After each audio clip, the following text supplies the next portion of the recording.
Is peak oil already here?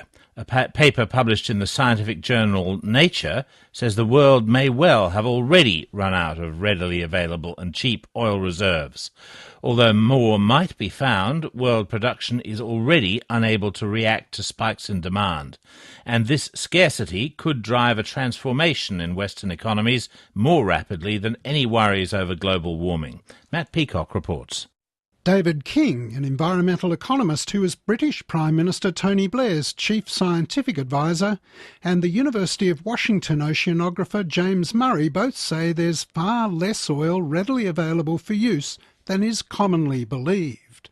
While it's still argued whether so-called peak oil has already been reached, today's scarcity of oil has profound economic implications. Professor Murray. We really won't know when we reach peak oil until it's in the rearview mirror, until it really has started to go down. But what we do know is that the production reached a maximum around 2005, and this kind of been on a plateau. It's gone up and it's gone down, but it really hasn't shown any steady increase ever since. And during that time, there's been huge gyrations in the price, and you would think that when the price went up to really high values, that the oil companies would be turning on the taps and increasing the production, but they basically just couldn't do it. So what you're saying essentially is there are no more taps to turn on economically? Well, certainly not in terms of the easy oil, and there may be some capacity, some spare capacity in Saudi Arabia, but even that's a little bit doubtful, but they claim that they have some.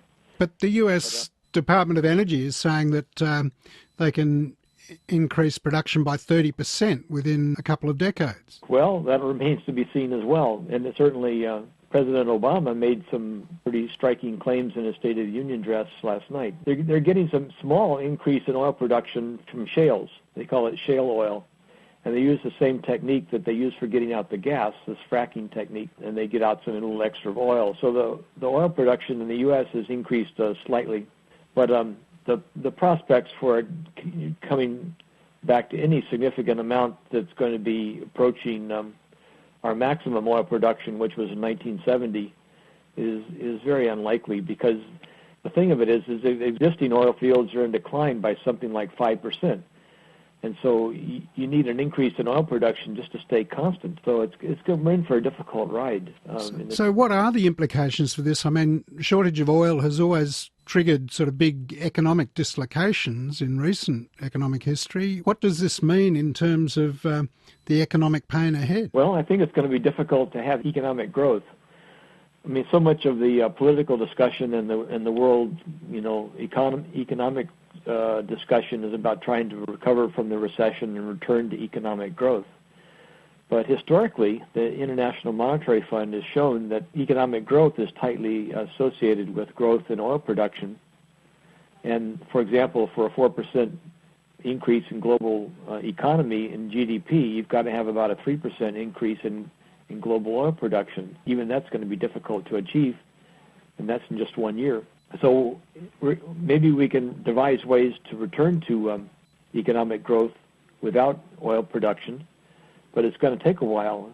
That energy is going to have to come from renewable energies, and we're nowhere near ready to really scale that up to be the right magnitude. Tar sands currently being sought from Canada can't possibly fill the gap, according to Professor Murray. This lack of cheap oil might drive a switch to renewables far quicker than any concern over global warming, the effects of which will be likely to take place over decades rather than 1 year or less. Matt Peacock.